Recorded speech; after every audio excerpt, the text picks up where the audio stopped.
ನೀನು ಇಂದು ಪ್ರಕೃತಿಯನ್ನು ಎಷ್ಟು ನಾಶ ಮಾಡುತ್ತಾ ನಿನ್ನ ವಿಕೃತಿಯನ್ನು ಮೆರೆಯುತ್ತಿರು.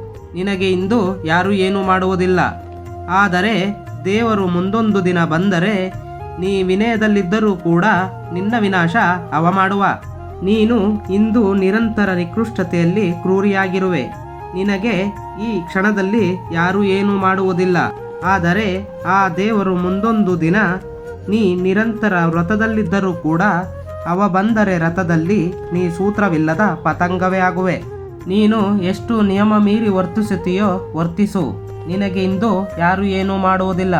ಆದರೆ ಮುಂದೊಂದು ದಿನ ನೀ ಎಷ್ಟೇ ಯಾಗ ಯಜ್ಞ ಮಾಡಿದರೂ ಕೂಡ ಆ ದೇವರು ಬಂದು ನಿನಗೆ ವಿಘ್ನದಂತೆ ವಿದಾಯ ಹೇಳುವ. ನೀನು ಇಂದು ತರಹದ ತಂಟೆ ತಕರಾರು ಮಾಡಿಕೊಂಡು ಎಲ್ಲರ ಕಾಲೆಳೆಯುತ್ತಾ ಹಾರಾಡು. ನಿನಗೆ ಇಂದು ಯಾರೂ ಏನೂ ಮಾಡುವುದಿಲ್ಲ. ಆದರೆ ಮುಂದೊಂದು ದಿನ ಆ ದೇವರು ಬಂದರೆ ನೀನೇ ತರಗಲೆಯಾಗುವೆ. ಮರೆಯದಿರು. ನೀನು ಎಷ್ಟು ಆಸೆ ಪಡುತ್ತಿರು. ನಿನ್ನ ದುರಾಸೆಗಳಿಗಾಗಿ ಪರರನ್ನು ಆಯಾಸಕ್ಕೀಡು ಮಾಡುತ್ತಿರುವೆ. ಮುಂದೊಂದು ದಿನ ಆ ದೇವರು ಬರುವ ನಿನ್ನ ಆಯಾಸ ಇಲ್ಲವಾಗಿಸುವ.